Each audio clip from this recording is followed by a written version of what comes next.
2 Kings chapter 13. We'll take it in two parts.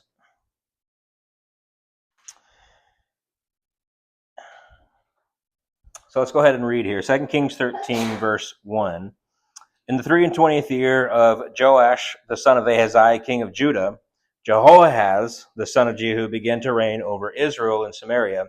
He reigned 17 years. And he did that which was evil in the sight of the Lord. And he followed in the sins of Jeroboam, the son of Nebat, which made Israel to sin. He departed not therefrom. And the anger of the Lord was kindled against Israel, and he delivered them into the hand of Hazael, king of Syria, and into the hand of Benhadad, the son of Hazael, all their days. And Jehoahaz besought the Lord, and the Lord hearkened unto him, for he saw the oppression of Israel, because the king of Syria oppressed them. And the Lord gave Israel a savior, so that they went out from under the hand of the Syrians, and the children of Israel dwelt in their tents as before time. Nevertheless, they departed not from the sins of the house of Jeroboam, who made Israel to sin, but walked therein. And there remained the grove also in Samaria. And neither did he leave the people to Jehoahaz, but 50 horsemen and 10 chariots and 10,000 footmen, for the king of Syria had destroyed them and had made them like the dust by threshing. Now the rest of the acts of Jehoahaz and all he did and all his might, are they not written in the book of the Chronicles of the kings of Israel? And Jehoahaz slept with his fathers, and they buried him in Samaria. And Joash his son reigned in his stead. And in the 37th year of Joash, king of Judah, began Jehoash, the son of Jehoahaz, to reign over Israel in Samaria, and he reigned 16 years. And he did that which was evil in the sight of the Lord. He departed not from all the sins of Jeroboam, the son of Nebat, who made Israel sin, but he walked therein. And all the rest of the acts of Joash and all that he did, and the might wherewith he fought against Amaziah, king of Judah, are they not written in the book of the Chronicles of the kings of Israel? And Joash slept with his fathers, and Jeroboam sat upon his throne, and Joash was buried in Samaria with the kings of Israel. We'll pause there, and we'll pick up the rest later on. Now, a couple of chapters ago, we saw when Jehu began to take over, and he eliminated the line of Ahab, that God promised him 4 generations would sit on the throne, not including him. He would have 4 generations after him that would sit on the throne. And here we see the beginning of that prophecy and that promise come to pass. And so the first was his son, Jehoahaz. Now, like every other Israelite king, he was an ungodly man. And like most of them, if not all of them, I don't remember now, but I think most of them at least, they mentioned that they furthered the idolatry of Jeroboam. And so the golden calves that Jeroboam set up now decades prior, they're continuing to bring in that idolatry and to push that idolatry upon the people. And so for their continued spiritual wickedness, then God allowed the Syrians to continue to be, not even to begin, but to continue to be a constant thorn in their side. And this was a way for God to bring righteous judgment against the people of Israel without completely conquering them. That was coming. But the time had not yet come for that. And so God allowed the reign of Hazael and then his son Ben-Hadad, which we'll see in a little bit. God allowed the reigns of these men to be great. One of the reasons, and obviously we'll never know all the reasons why God does the things that he does, but one of the reasons why God allowed their reigns to be great was to come against the Israelites. But then we see something here happen that is interesting, and more so what is interesting to me is God's response. And so we see here a king of Israel, one who has just been described to us as evil, and this is kind of correlates to what we've been talking about in Romans. When the writer of Kings says that this king was evil, what he does not mean by that is that he did every evil thing that he could have ever done. That every time he had the opportunity to do good or evil, he chose to do evil. That's not what that means. What that means is that generally speaking, if you had to say his reign leaned one way or the other, it leaned evil. That doesn't mean he never did something that was good. And so here we see him doing something good, which was actually reaching out to God. And he does the right thing here. The text tells us that he besought the Lord, and the Lord hearkened unto him. And so I find this so fascinating because for over a century now, Israel's kings had turned their back on God. And because of that, they had led the people to turn their back on God. They're steeped into idolatry. They're steeped into pagan, wicked practices. And yet, two things that I find really fascinating about this What Jehoahaz does here is so reminiscent of people all the time, which was when they get into the worst straits, that's when they reach out to God. Even the people who claim that they don't believe in God find themselves praying when things get terrible. And so here he does what so many people do when they don't know where to turn. Then they turn to God. And I can't remember who said this, but somebody once said, "There's no atheist in the foxhole." Right? When things get bad, that's when people turn to God. And that's exactly what Jehoiada has done here. And so it's surprising, but not completely unexpected. But what I love about this is God's response, because God immediately answers his prayer. God immediately does what Jehoiada has asked him to do. And it says, the Lord hearkened unto him.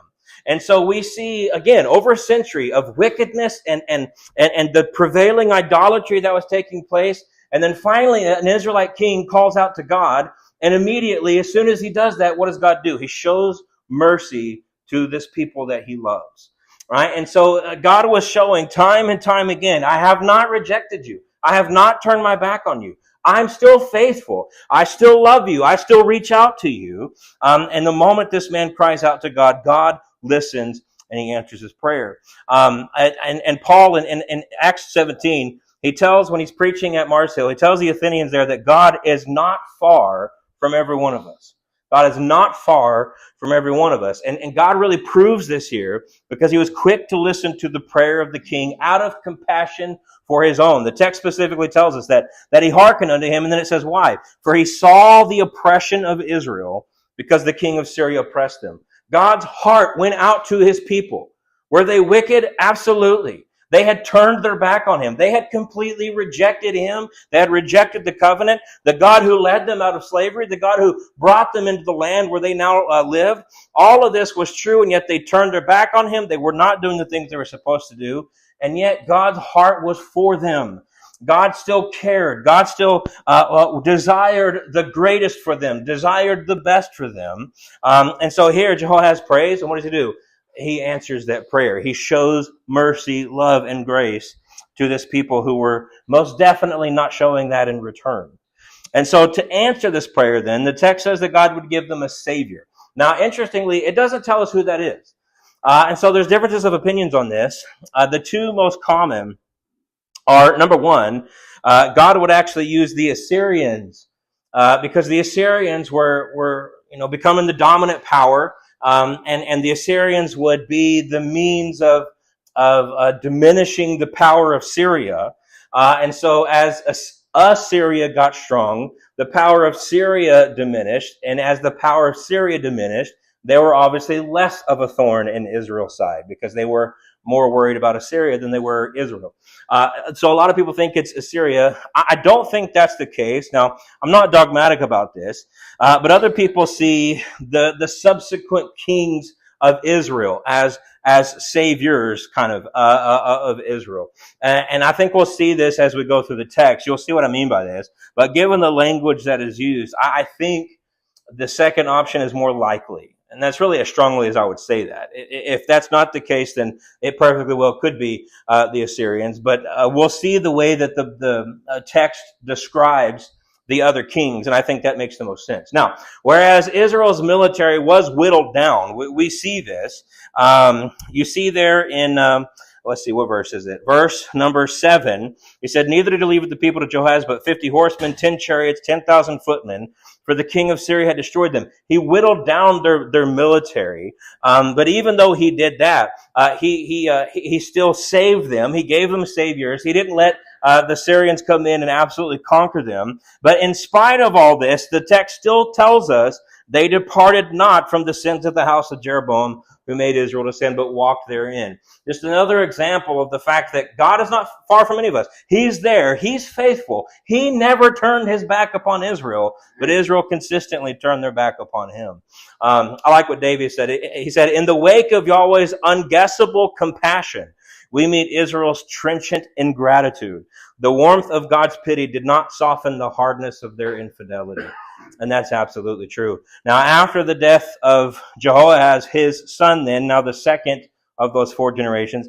Jehoash, the second from Jehu, began to rule. And then just like all the others, we see that familiar refrain. He did that which was evil in the sight of the Lord. He departed not from all the sins of Jeroboam, the son of Nebat, who made Israel to sin, but he walked therein. Now, just as a note, before we continue, here again, we have an instance where you have a Jehoash, king of Israel, and a Jehoash, king of Judah. Now, for both men, the Bible sometimes refers to them as Joash, sometimes Jehoash.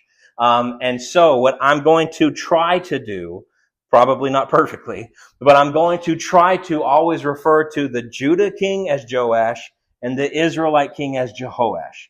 I'm just going to try and keep them separate by giving them those names, because sometimes it can be a little confusing as to which one you're talking about. That's my attempt, at least. And so moving forward, now I won't, we won't be here very long, but just that's what I'm going to try to do. And so let's move on. We stopped off at verse 14. Let's pick up there. It said, "Now Elisha was he died, and Joash the king of Israel came down unto him and wept over his face and said, O my father, the chariot of Israel and the horsemen thereof. And Elisha said unto him, Take bow and arrows. And he took unto him bow and arrows, and he said to the king of Israel, Put thine hand upon the bow. And he put his hand upon it. And Elisha put his hands upon the king's hands. And he said, Open the window eastward. And he opened it. And then Elisha said, Shoot. And he shot. And he said, The arrow of the Lord's deliverance, and the arrow of deliverance from Syria. For thou shalt smite the Syrians in Aphek, till thou have consumed them. And he said, Take the arrows. And he took them. And he said unto the king of Israel, Smite upon the ground. And he smote thrice and stayed. And the man of God was wroth with him, and he said, Thou shouldst have smitten 5 or 6 times. Then hast thou smitten Syria till thou had consumed it. Whereas now thou shalt smite Syria but thrice. And Elisha died, and they buried him. And the bands of the Moabites invaded the land at the coming in of the year. And it came to pass, as they were burying a man, that behold, they spied a band of men, and they cast the man into the sepulchre of Elisha. And when the man was let down and touched the bones of Elisha, he revived and stood up on his feet. But Hazael, king of Syria, oppressed Israel all the days of Jehoahaz. And the Lord was gracious unto them, and had compassion on them, and had respect unto them, because of his covenant with Abraham, Isaac, and Jacob, and would not destroy them, neither cast he them from his presence as yet. So Hazael, king of Syria, died, and Ben-Hadad, his son, reigned in his stead. And Jehoash, the son of Jehoahaz, took again out of the hand of Ben-Hadad, the son of Hazael, the cities, which he had taken out of the hand of Jehoahaz, his father, by war. 3 times did Joash beat him, and recovered the cities of Israel. And so here we have Elisha. And so we, sometime later, again, we're not given an exact timeline here, but sometime later, Elisha falls deathly ill. And Jehoash, interestingly enough, shows great respect for the man Elisha. And you see it there in verse 15. Verse 14. He says, My father, the chariot of Israel, and no horsemen thereof. Now, there's some debate, a small debate about exactly what Jehoash meant by this. But I think what he's saying is that he's realizing that the reason why Israel ever had any victory was because God was working through faithful men like Elisha. Elisha was not the only one. We've seen several times unnamed prophets mentioned, and every now and then we'll get a various story about another prophet of God. And so he's certainly not the only godly man, but he was the most prominent for sure. And so God was working through men like this, giving the message of God, telling it to the people, and there were always remnants of believers. There were always remnants of people who were faithful to that message. And God would work through the people through faithful men. That's how he did this. And Jehoash here seems to recognize that. And so for all his faults, and he had many, but for all his faults, Jehoash could see that God used Elisha, and that God would perform his will for Israel through men like Elisha. Not that Elisha himself was the one responsible for God's will taking place, but that God would use men like Elisha. And he fully recognized this and seemed to have a great deal of respect for Elisha, even if he didn't, was not faithful to the covenant, he had a respect for the man of God. And so Elisha then, he has Jehoash take a bow. And he says, take this bow, basically point it out that open window, And when Jehoash puts his hands upon the bow, Elisha then puts his hands on top of Jehoahash's hands. And this was basically a symbol of what God was going to do. And this is another in a long line of the prophets kind of dramatically acting out God's prophecy for the people. You see this happen a lot, particularly when you get over to Isaiah and Jeremiah, Hosea, men like that. They very oftentimes acted out God's prophecies. And this is exactly what's happening here with Elisha. So he has his hands on the hands of Joash, and he tells him to shoot out the window, and he does that. And he tells him, he says, the arrow of the Lord's deliverance. And it's important that we know that. The arrow of the Lord's deliverance, and the arrow of deliverance from Syria. He says, for thou shalt smite the Assyrians in Aphek till thou hast consumed them. And so this arrow that he shot represented God delivering Israel from the hands of the Syrians, and not even just delivering them, but says this is the arrow wherewith you will consume them. Right? And so this is the arrow of deliverance. Right? That's what we understand. That's what Jehoash would have understood. And so then Elisha then tells Jehoash, take the bow and smite the ground. Now, what is he smiting the ground with? He's smiting the ground with these metaphorical arrows of deliverance, right? And so he does this, and he does this 3 times. And then Elisha gets mad. He's angered at this. And we have to kind of read between the lines here a little bit. But I think we can grasp what Elisha is trying to say. And so Elisha gets angry, and he tells him, you should have smitten 5 or 6 times. Then hast thou smitten Syria till I had consumed it, but now you'll just smite Syria 3 times, right? You would have had the opportunity to not just survive the threat of Syria. You would have had the opportunity to vanquish, to conquer Syria. He says, but now you're just going to have basically 3 victories. You're going to have these 3 victories over Syria. Now, why does he get so mad? He gets mad because, again, Jehoash knows what these arrows represent. He knows what, he had an understanding. That's what's implied here. He had an understanding when he tells him to smite the arrows into the ground. He knows what he's doing. He knows what those arrows represent. He knows he's kind of spelling out the totality of God's victory. Right? That's what's happening. And so Elisha gets angry because he chooses a smaller number. Now, again, we can't sit here and say exactly why Jehoash chose a smaller number. But I think we can assume some things. Perhaps he was more happy with a subdued Syria than a conquered Syria. Now think about this. As I said earlier, the growing threat at this time, whereas they still had the problem of Syria, the growing threat of this problem of the world was not Syria. The growing threat was Assyria. The Assyrians were a brutal people, and they would grow to extreme power. And so if you were the king of Israel, what you would want was not necessarily a conquered Syria, a defeated people. What you would want was a competent people who were allied with you, because then they're a buffer between you and Assyria. That's what you would have wanted from a political standpoint. And so again, I can't stand here and say that's the exact reason why he would have chosen to do it this way, but I think it definitely played a role. But no matter the reason, Elisha saw his tepidness as a lack of zeal, and before he tells them that Israel was going to consume Syria, now that's no longer the case. Now they're simply going to smite them 3 times.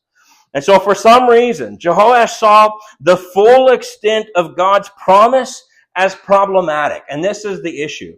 Jehoash knows, I could bring God's promise to my people in its fullness, but I don't really want that.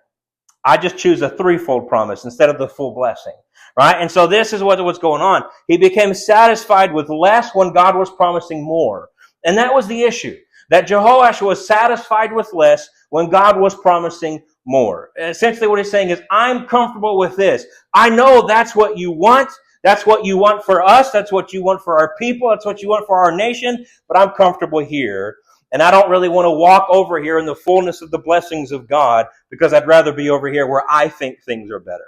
Right? And so that's a problematic thing. Essentially, at the end of the day, Jehoash was saying, I know what you want, but I also know what I want, and I'd rather have what I want than what you want. Right? And so this is not a good thing for him to have done. This is why Elisha eventually gets angry.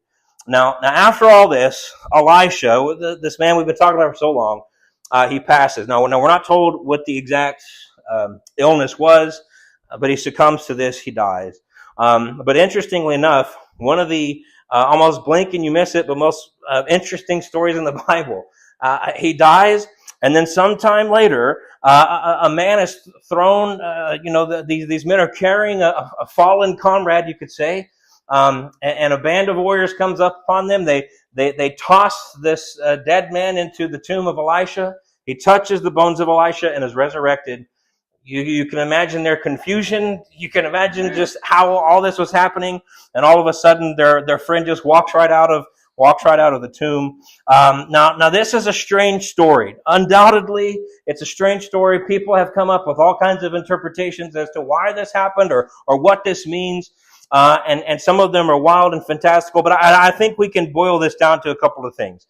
If nothing else, this was a story and a way to show God's power to bring to life that which is dead. I think if nothing else, we can say that much. This was a way to show God's power over death. Now, if you were a people who were in the constant shadow of empires, bigger and more, stronger, better military, if you were people constantly living in the shadow of the Syrians and the Assyrians, all these kinds of nations, it would be a great comfort to you know that you served a God who can do this, that you served a God who can bring to life that which had been, you could say, conquered. And so this was an ever-present hope to the people of Israel. And furthermore, this man's resurrection was brought about by contact with the bones of the dead prophet. This is a quote, was brought about by contact with the bones of the dead prophet because God desired thereby to show to his people that the divine energy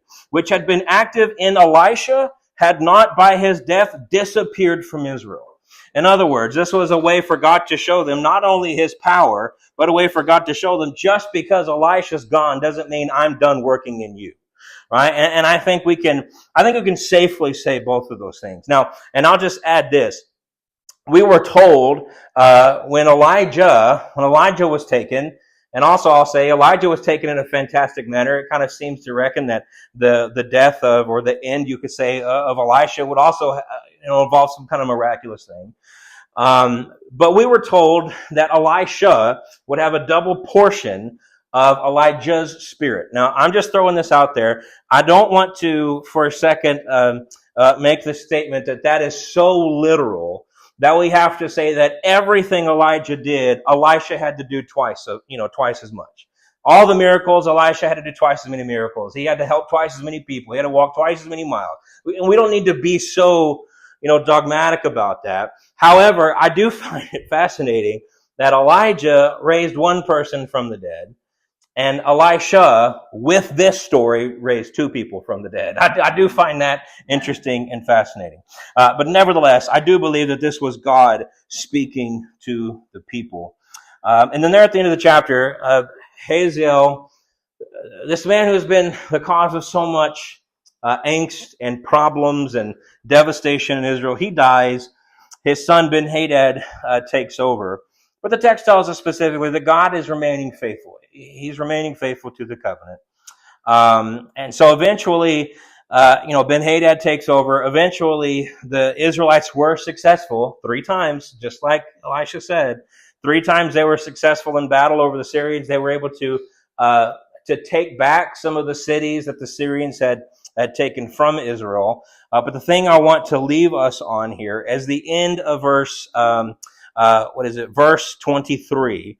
And so it says that God was gracious to them. He had compassion. He had respect to the covenant. And then it says this. It says, and he would not destroy them, neither cast he them from his presence as yet. And so this is kind of a devastating couple of words here. God was faithful to the covenant. And what we have to understand is that the destruction of Israel was not God switching and then becoming unfaithful. That's not what that was.